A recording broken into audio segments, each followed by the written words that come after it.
Day. And a good morning to you. Thank you for joining us. I'm Kirsten Joyce. I'm John Langler. Earlier this morning, Hurricane Michael upgraded to a Category 4 storm. It has been gaining strength as it heads to landfall on the Florida Panhandle today. Omar Jimenez is joining us live now from Panama City Beach, Florida, as the storm gains strength and heads right towards Florida. Hurricane Michael now expected to make its approach to Panama City and the Florida Panhandle later this afternoon. It is going to strike as a Category 4 hurricane. As you hear the Star Spangled Banner playing nearby here, we are still awaiting what is expected to be a particularly devastating hurricane. Category 4 would be the strongest hurricane to ever hit the Florida Panhandle in its entire recorded history.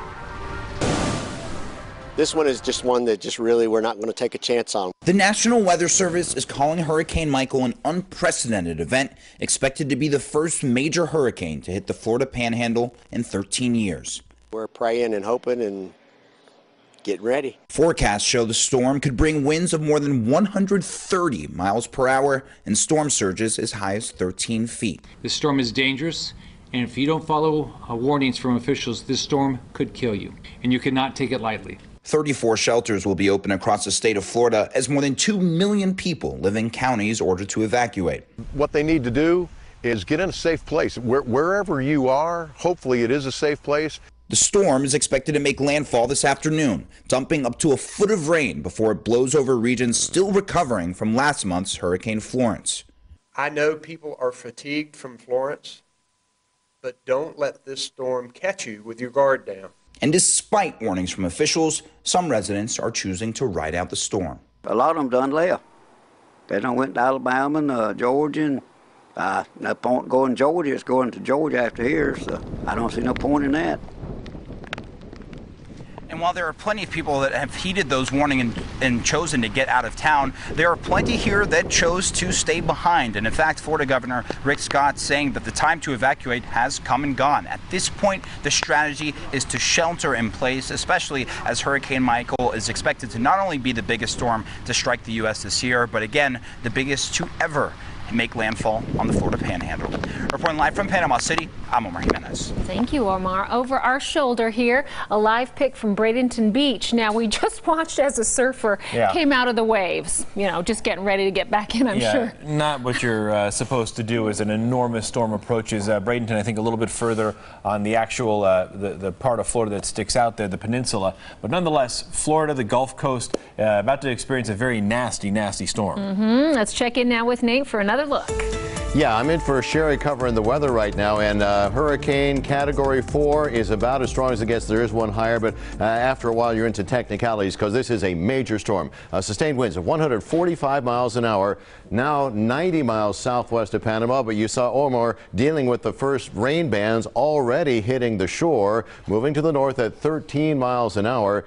If there's any good news, as Omar's been talking about, Florence kind of sat and really soaked folks for days. Looks like Michael will move quicker, but still leave a lot of devastation. So by 1 tomorrow morning, should be in southwestern Georgia. This is the National Hurricane Center forecast track into the Carolinas by 1 in the afternoon tomorrow.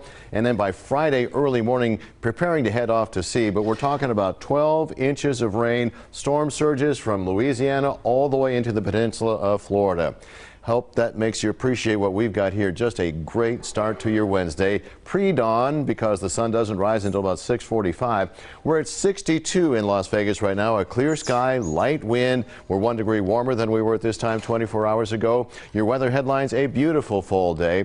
We will see some clouds tomorrow and just a teensy-weensy chance for rain. We're not talking about accumulation. And, of course, updates on Hurricane Michael all day long. Meantime, we'll change clickers here and talk about your commute.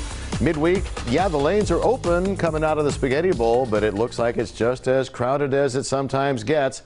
Now, you remember the change in the configuration of the I-15? So this is the mainline South 15. What folks were thinking of as the main part of the freeway just a couple of weeks ago is now what's known technically as a collector road. These are the folks who are trying to get off at Sahara or joining the 15 from the US 95 south. Some of the congestion really slows down for a period of time and then it eases up. Bottom line, the lanes are open. Checking the spaghetti bowl, we're moving along in really decent shape. Again, just a few more cars getting onto the roadway, and we'll keep an eye on it for you all morning long. John, Kirsten. Thank you, Nate. Metro Police expected to release more evidence in the 1 October investigation today. This is the latest round of body cam footage from last week showing an officer on the way to the venue. Metro Police, of course, wrapped up its criminal investigation over the summer. An FBI investigation is expected to wrap up before the end of the year. And you can find more of the video released by Metro as well as information on the investigation on our website, LasVegasNow.com. Metro Police are investigating the death of a 1-year-old child. The child was found unresponsive yesterday morning at the Pinewood Crossing apartments near Twain and Swenson. First responders found him inside one of the units. He was taken to Sunrise Hospital nearby, where he was pronounced dead. Metro Police's abuse and neglect investigators are now looking into the case. Metro Police now looking for an elderly woman you see on your screen here. She's actually been missing for months. The family of Jo Helen James says her last known location was near her Vegas Towers apartment home off East Flamingo in August. And since then, she's turned 85. A missing persons report was filed after James failed to pay rent in September. Metro Police made a welfare check of James's apartment last month, but nothing seemed suspicious. Still, if you know where she might be, please call police. The Las Vegas City Council will consider an outright ban on new short-term rentals in the city. Last night, the Planning Commission approved the ban. It would grandfather in short-term rentals, such as those on Airbnb, which are already permitted. Supporters of the ban say their otherwise quiet neighborhoods are overrun with weekly parties. Opponents say the short-term rentals just need better regulations. They bring in prostitution and drugs and lots of other things. Short-term rentals aren't going away. We can either have licensed operators who will run in a neighborhood-friendly way because they're educated and they're regulated, or we can have it be done by unlicensed operators, which is happening now. The Las Vegas City Council will discuss the proposed ban and make the final decision. Well, what does the future of casino gaming look like? The Global Gaming Expo showcasing new technology at Sands this morning. It's been just a few months, of course, since the U.S. Supreme Court lifted the federal ban on legal sports gambling, and states are now learning from Nevada. Hector Mejia is live on the show floor this morning with a look at some of that new technology. Good morning, Hector.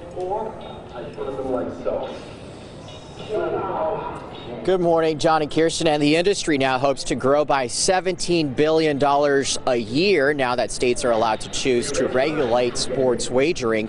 Joining us live, we have Greg with the company Scientific